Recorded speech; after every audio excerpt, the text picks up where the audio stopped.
Hello everyone, welcome to all of you. This is Namrata Agarwal और आज के वीडियो में हमारा टॉपिक ऑफ डिस्कशन है पैकेजिंग ऑफ डीएनए। तो हमें पता है कि हमारी human body trillions of cell से मिलकर बनी है। हर सेल के अंदर अपना एक न्यूक्लियस है और न्यूक्लियस के अंदर डीएनए प्रेजेंट होता है। डीएनए की अगर हम लेंथ के बारे में बात करें तो ये अराउंड 2.2 मीटर होता है हर एक सेल में, जो कि अप्रॉक्सीमेटली 6 फीट होता है। और न्यूक्लियस के डायमेंशन की बात करें तो न्यूक्लियस होता है 10⁻⁻⁻6 मीटर का। अब इतने छोटे से न्यूक्लियस के अंदर इतने लंबे डीएनए को हमें फिट करना है, तो कैसे करेंगे? सपोज करिए आपके पास एक बहुत लंबी सी कोई रस्सी है, उसे आपको एक छोटे से बॉक्स के अंदर फिट करना है। तब आप क्या करोगे? उस रस्सी को किसी चीज़ के ऊपर लपेटना शुरू करोगे, कॉइल करोगे। उसके बाद उस रस्सी को आप उस बॉक्स में फिट कर सकते हो। तो यही केस डीएनए के साथ भी है। डीएनए लंबा सा धागा है जिसे छोटे से बॉक्स यानी कि न्यूक्लियस के अंदर फिट करना है। तो यहाँ पर न्यूक्लियस फिट होने के लिए डीएनए को कॉइल होना है और उस कॉइलिंग में उसकी हेल्प करने के लिए यहाँ पर कौन आता है? Histone protein. डीएनए अपने आप को हिस्टोन प्रोटीन के अराउंड कॉइल करता है। कॉइल करने के बाद डीएनए जब कंडेंस फॉर्म में आ जाता है तो वो न्यूक्लियस में अच्छे से फिट हो जाता है। तो अब ये हिस्टोन प्रोटीन क्या है उसके बारे में डिस्कस कर लेते हैं। Histone protein is a positively charge protein. Positively charge protein ही क्यों चाहिए हमें? क्योंकि डीएनए क्या है? निगेटिवली चार्ज है, फॉस्फेट ग्रुप प्रेजेंट है डीएनए के ऊपर। तो ये पॉजिटिवली चार्ज प्रोटीन ही डीएनए को होल्ड कर सकती है, निगेटिवली चार्ज तो रिपेल कर देगी। तो पॉजिटिवली चार्ज प्रोटीन हिस्टोन आ गई। अब ये हिस्टोन प्रोटीन किस एमिनो एसिड से? प्रोटीन है तो एमिनो एसिड से मिलकर बनी होगी। तो कौन कौन से एमिनो एसिड से मिलकर बनी है? Lysine plus arginine. इन दोनों एमिनो एसिड से मिलकर ये हिस्टोन प्रोटीन बनती है। ये दोनों एमिनो एसिड्स क्या हैं? बेसिक एमिनो एसिड्स हैं, जिसकी वजह से इनके ऊपर पॉजिटिव चार्ज होता है। ठीक है, दो चीज़ें। अब ये हिस्टोन प्रोटीन हमारे पास देखिए दो तरह की सेल होती हैं, प्रोकैरियोटिक और यूकैरियोटिक। तो हिस्टोन प्रोटीन प्रोकैरियोटिक जो सेल होगी उसके डीएनए में एब्सेंट होती है, histone absent. Whereas eukaryotic DNA में हिस्टोन प्रोटीन प्रेजेंट होती है। प्रोकैरियोटिक सेल समझते हैं ना? Prokaryotic means pro means primitive और कैरियोट मीन्स यानी कैरियन न्यूक्लियस, यानी कि वो सेल जिनका कि न्यूक्लियस प्रिमिटिव टाइप का होता है, यानी कि जैसे कि बैक्टीरिया। तो यहाँ पर डीएनए तो है बैक्टीरियल सेल के पास में, लेकिन हिस्टोन प्रोटीन एब्सेंट है। लेकिन उसके बाद भी जो बैक्टीरिया का डीएनए है वो उसकी पूरी सेल में बिखरा हुआ थोड़ी ना होता है, स्कैटर्ड नहीं है, वो एक रीजन में कन्फाइंड होता है। तो जिस रीजन में डीएनए रहता है बैक्टीरियल सेल के, उस रीजन को क्या कहते हैं? न्यूक्लियोइड। तो बैक्टीरियल सेल में, प्रोकैरियोटिक सेल में डीएनए न्यूक्लियोइड रीजन में कन्फाइंड रहता है और वहाँ पर कुछ पॉजिटिवली चार्ज प्रोटीन्स होती हैं जो कि डीएनए को होल्ड करके रखती हैं। हिस्टोन एब्सेंट है लेकिन कुछ पॉजिटिवली चार्ज प्रोटीन डीएनए को होल्ड कर रखती हैं न्यूक्लियोइड रीजन में। अब आ जाते हैं यूकैरियोटिक डीएनए पर।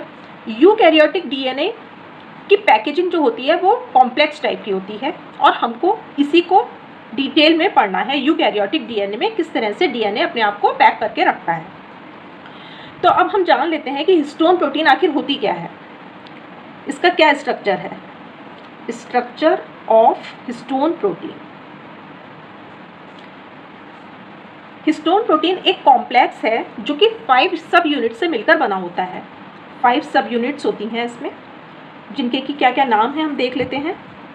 H1, H2A, H2B, H3 and H4। ये 4 सब यूनिट्स हैं जिनसे कि मिलकर हिस्टोन प्रोटीन बनी होती है। तो ये जो H1 है इसको तो हम बोलते हैं लिंकर हिस्टोन। ठीक है, H1 को लिंकर हिस्टोन बोलते हैं। अब ये बचे हमारे पास 4 सब यूनिट्स।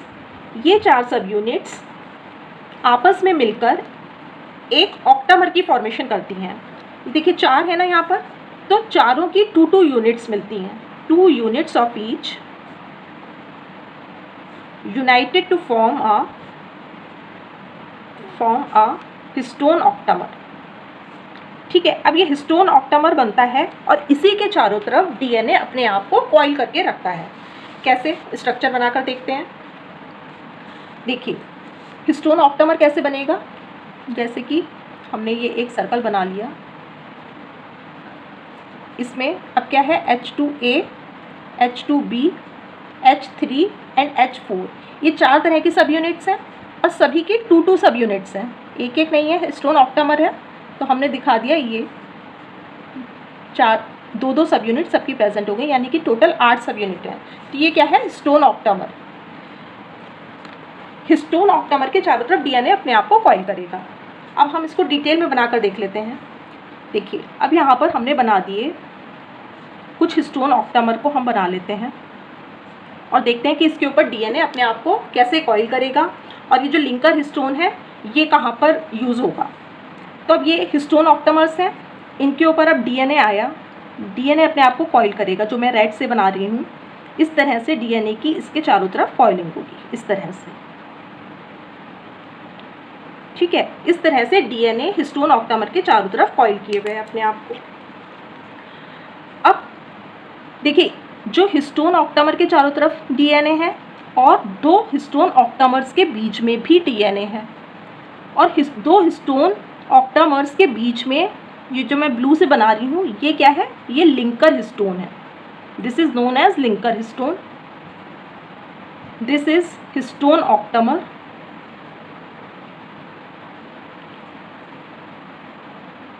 जो 2 ऑक्टामर्स के बीच में डीएनए है उसको हम क्या बोलेंगे, लिंकर डीएनए। इसको मैं रेड से ही लिख देती हूँ, दिस इज लिंकर डीएनए, ठीक है। तो इस तरह से डीएनए हिस्टोन के चारों तरफ अपने आप को कॉइल करता है। कॉइल करने के बाद, अच्छा अभी पहले एक चीज़ और समझ लेते हैं यहाँ पर। अब हम अगर टोटल डीएनए देखें तो यहाँ पर DNA number 1 around histone octamer, histone octamer के अराउंड डीएनए है, जिसको कि हम क्या बोलेंगे, जो इस ऑक्टामर के चारों तरफ डीएनए है इस डीएनए को हम बोलेंगे कोर डीएनए। और दूसरा डीएनए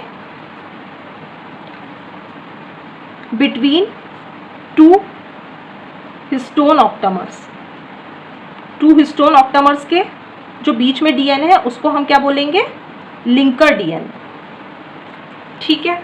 अब कोर डीएनए, ये वाला जो डीएनए है इसमें अराउंड ये 150 बेस पेयर से मिलकर बना होता है, और जो लिंकर डीएनए है ये वाला, इसमें कितने बेस पेयर होते हैं, अप्रॉक्सीमेटली 50 बेस पेयर्स होते हैं। तो टोटल बेस पेयर्स कितने हो गए, टोटल बेस पेयर्स हो गए 200 बेस पेयर्स। अब देखिए जो हिस्टोन ऑक्टामर और लिंकर डीएनए, हिस्टोन ऑक्टामर के चारों तरफ जो कोर डीएनए है प्लस लिंकर डीएनए, यानी कि यहाँ से लेके जो यहाँ तक का पोर्शन है इसको हम एक नाम देते हैं न्यूक्लियोसोम। तो 1 nucleosome is equal to 200 base pairs.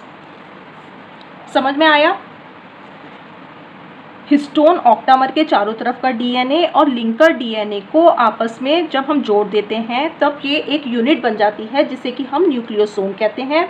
और हिस्टोन ऑक्टामर के चारों तरफ 150 बेस पेयर हैं जो डीएनए में, और 2 हिस्टोन ऑक्टामर्स के बीच में जो लिंकर डीएनए है वो अप्रॉक्सीमेटली 50 बेस पेयर से मिलकर बना होता है। तो 1 न्यूक्लियोसोम में अप्रॉक्सीमेटली लिखिए यहाँ पर 200 बेस पेयर्स हो गए। क्लियर है? अब ये न्यूक्लियोसोम ही क्या है? It is the nucleosome is the unit of chromatin या क्रोमोसोम।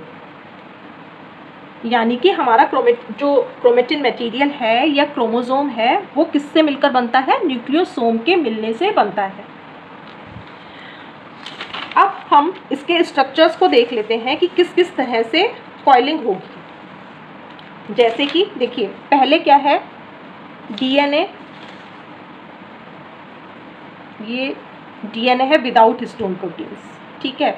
अब डीएनए ने जब हिस्टोन प्रोटीन के चारों तरफ अपने आप को कॉइल करा तब ये कैसा दिखाई देने लगता है? ये कुछ इस तरह का स्ट्रक्चर हमको दिखाई देता है।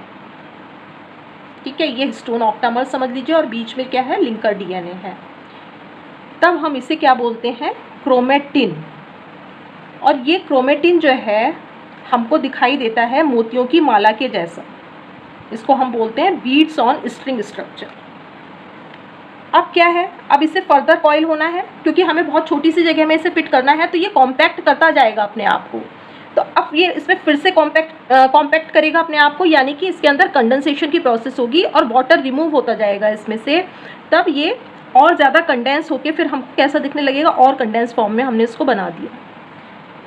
अब हम इसे बोलेंगे क्रोमेटिन फाइबर, क्रोमेटिन फाइबर। और उसके बाद भी इसके अंदर कंडेंसेशन की प्रोसेस जब होगी, फर्दर कंडेंसेशन के बाद ये क्या बन जाएगा, क्रोमोसोम। तब हम इसे क्रोमोसोम बोलना शुरू कर दें। तो क्रोमोसोम और क्रोमेटिन में क्या फ़र्क है, chromatin is less condensed whereas chromosome is more condensed structure. ठीक है, कंडेंसेशन का ही फ़र्क है। अब क्रोमोसोम जो है हमको कुछ ही समय पर सेल में नज़र आता है, जबकि most of the time DNA lies in the form of chromatin और क्रोमेटिन फाइबर। क्रोमोसोम की फॉर्म में ये हमको कब दिखाई देगा सेल में, सेल जब डिवाइड करने की स्टेज पर होती है तो लेट प्रोफेज के समय में chromatin gets converted into chromosome.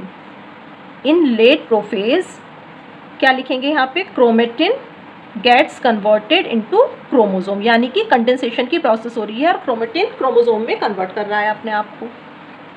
और ये स्टेज मेटाफेज एंड एनाफेज, जो सेल डिवीज़न की स्टेजेस होती हैं, मेटाफेज एंड एनाफेज में क्रोमोसोम्स मोर प्रोमिनेंट होते हैं।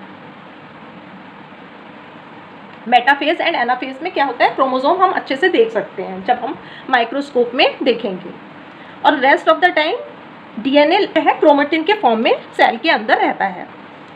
और जब टीलोफेज आना शुरू होता है, टीलोफेज में क्या होता है, न्यूक्लियस तो डिवाइड हो चुका होता है, तो टीलोफेज में फिर से क्रोमोसोम डीकंडेंस होने लगते हैं और क्रोमेटिन फॉर्म को अपनी रिगेन कर लेते हैं, क्रोमेटिन के फॉर्म में आ जाते हैं वापस, डीकंडेंसेशन की प्रोसेस होगी।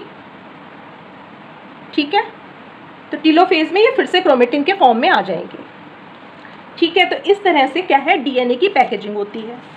इसके अलावा कुछ और चीज़ें हैं, जैसे कि हिस्टोन प्रोटीन के बारे में तो आपने सब पढ़ लिया, जान लिया कि कैसे कैसे पैकेजिंग होती है डीएनए की हिस्टोन के साथ में। अब कुछ जो है नॉन हिस्टोन प्रोटीन्स भी डीएनए की पैकेजिंग में रिक्वायर होती हैं। एनसीईआरटी में एक लाइन दी हुई है कि non histone protein, non histone complex proteins लिखा है वहाँ पर, तो इनकी भी डीएनए पैकेजिंग में रिक्वायरमेंट होती है।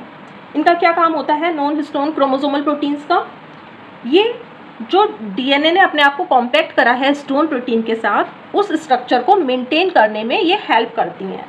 लिख लेते हैं यहाँ पर, maintains the compaction of chromatin material. And एक काम और भी है इनका जितना हमें पता है,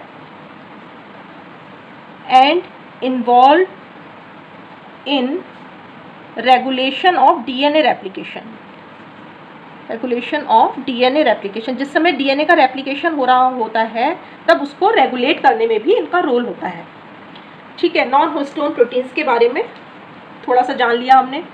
अब इसके बाद एनसीईआरटी 2 पॉइंट और बताती है हेट्रोक्रोमेटिन एंड क्रोमेटिन के बारे में, हेट्रोक्रोमेटिन एंड यूक्रोमेटिन। अब ये दोनों क्या है, देखिए अभी हमने ऊपर देखा था कि डीएनए जब हिस्टोन प्रोटीन के साथ अपने आप को पैक करता है तो क्रोमेटिन के फॉर्म में आ जाता है, उसको हम क्रोमेटिन बोलते हैं। अब ये जो क्रोमेटिन है यहाँ पर जैसे हमने एकदम यूनिफॉर्म बनाकर दिखाया है, क्रोमेटिन जो है कहीं कहीं पर तो बहुत लूजली पैक्ड होता है और कहीं कहीं पर ये बहुत डेंसली पैक्ड होता है इस तरह से। तो कुछ इस तरह का स्ट्रक्चर होता है, कहीं पर लूजली पैक्ड है और कहीं पर ये डेंसली पैक्ड है। तो जो लूजली पैक्ड वाला स्ट्रक्चर है इसको तो हम बोलते हैं यूक्रोमेटिन, और जो जहाँ पर क्रोमेटिन अपने आप को डेंसली पैक्ड किए हुए है उस रीजन को हम क्या बोलते हैं, हेट्रोक्रोमेटिन। हेट्रोक्रोमेटिन ट्रांसक्रिप्शनली इनएक्टिव होता है, transcriptionally inactive, whereas euchromatin is transcriptionally active होता है। क्या मतलब है इसका? यानी कि ट्रांसक्रिप्शनली एक्टिव होने का मतलब है कि ये डीएनए से आरएनए बनाने में रोल प्ले करता है और उसके बाद फिर आरएनए से क्या होगा, प्रोटीन की सिंथेसिस होगी। जबकि हेट्रोक्रोमेटिन इनएक्टिव है तो डीएनए से आरएनए बनाने में इसका कोई रोल नहीं होगा और इससे प्रोटीन भी नहीं बनेगी। क्लियर है?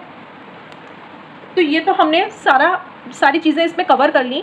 अब एनसीईआरटी ने 2 क्वेश्चंस भी दिए हैं, उन क्वेश्चंस के बारे में हम और डिस्कस कर लेते हैं। क्या क्वेश्चंस पूछे हैं इस रीजन में एनसीईआरटी ने? तो पहला क्वेश्चन एनसीईआरटी पूछती है कि if the length of E coli DNA, E coli का डीएनए की उसने लेंथ दे रखी है, ई कोलाई के डीएनए की लेंथ उसने दी है 1.36 मिलीमीटर। तो calculate the number of base pairs, हमको नंबर ऑफ बेस पेयर्स बताने हैं कितने होंगे ई कोलाई में। डीएनए की लेंथ हमको दी हुई है, तो लेंथ निकालेंगे कैसे हम? लेंथ इज इक्वल टू क्या होगा? लेंथ कैसे निकलती है? हम बेस पेयर्स को मल्टीप्लाई कर दें जितना कि बेस पेयर्स के बीच में डिस्टेंस है, तो number of base pairs multiplied by distance between base pairs.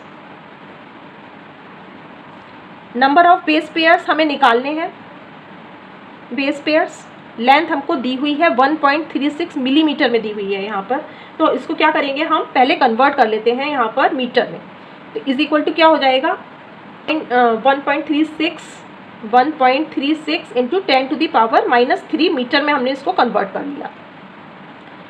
1.36 into 10⁻³ number of base pairs into, अब डिस्टेंस बिटवीन 2 बेस पेयर्स हमको पता है कितना होता है, 0.34 इंटू 10⁻⁹ मीटर होता है। तो बेस पेयर्स हम निकाल लेंगे। Base pair is equal to कितना हो जाएगा? 1.36 इंटू 10⁻³ अपॉन 0.34 इंटू 10⁻⁹। जब हम इसको कैलकुलेट करेंगे तो 0.35 से इसको हम डिवाइड करेंगे तो यहाँ पर आएगा 4 इंटू 10⁻⁻6, तो ऊपर जाकर ये 10⁻6 हो गया। तो यानी कि इतने बेस पेयर्स होंगे ई कोलाई में। हमको लेंथ दी हुई है, हमने बेस पेयर्स निकाल लिए। दूसरा क्वेश्चन भी डिस्कस कर लेते हैं।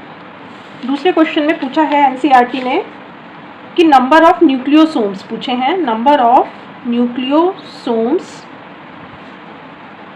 Present in a mammalian cell. हमें मैमेलियन सेल में नंबर ऑफ न्यूक्लियोसोम के बारे में बताना है, कैलकुलेट करना है। तो कैसे करेंगे? मैंने अभी आपको बताया था कि एक न्यूक्लियोसोम में, 1 न्यूक्लियोसोम में कितने बेस पेयर होते हैं? 200 बेस पेयर बताए थे। 200 बेस पेयर को हम 2 इंटू 10⁻² भी लिख सकते हैं, तो ऐसे लिख लिया हमने। और डीएनए के एक डबल हेलिक्स में, डीएनए डबल हेलिक्स में बेस पेयर कितने होते हैं? DNA double helix has 6.6 into 10⁻⁹ base pair. ये डेटा दिया हुआ है एनसीईआरटी में कि हमारे एक डीएनए डबल हेलिक्स में इतने बेस पेयर होते हैं। तो अब आपको क्या निकालना है? यहाँ पे न्यूक्लियोसोम निकालना है और डीएनए डबल हेलिक्स में टोटल बेस पेयर आपको पता है। तो कैसे निकालोगे? Number of nucleosomes is equal to, इसको इससे डिवाइड कर देंगे तब हमें पता लग जाएगा। तो 6.6 into 10⁻⁹ base pair divided by 2 into 10⁻²। तो यहाँ पर क्या आ जाएगा? 3.3 इंटू 10⁻⁷। यानी कि नंबर ऑफ न्यूक्लियोसोम्स कितने हैं? Approximately 30 million. तो हमारी एक सेल के डीएनए में 30 मिलियन न्यूक्लियोसोम्स प्रेजेंट होते हैं। ये आंसर हो गया। ठीक है, अब ये दोनों क्वेश्चंस भी हमने डिस्कस कर लिए। अभी पीछे एक पॉइंट आप लोगों को बताना रह गया था। जब मैंने यहाँ पे आपको डीएनए को कॉइल करके दिखाया था हिस्टोन ऑक्टामर के चारों तरफ, तो डीएनए जो है हिस्टोन ऑक्टामर के चारों तरफ कितने टर्न लेता है, ये बात हमारी रह गई थी। तो यहाँ पर DNA takes approximately 1.75 turn around histone octamer. देखिए यहाँ पे डेटा में थोड़ा सा कंट्रोवर्सी है। कोई बुक लिखती है कि 1.75 टर्न लेता है, कोई बुक बोलती है 1.65 टर्न लेता है। तो आप ये याद रखो कि लेस देन 2 टर्न लेता है डीएनए, 2 टर्न से कम लेता है हिस्टोन ऑक्टामर के चारों तरफ। ठीक है, क्लियर है? यहाँ पर ये क्या था, डीएनए, डीएनए लिख देते हैं यहाँ पर। तो ओके, आज के सेशन के लिए इतना ही, मिलेंगे नेक्स्ट वीडियो में, तब तक के लिए thank you and good bye.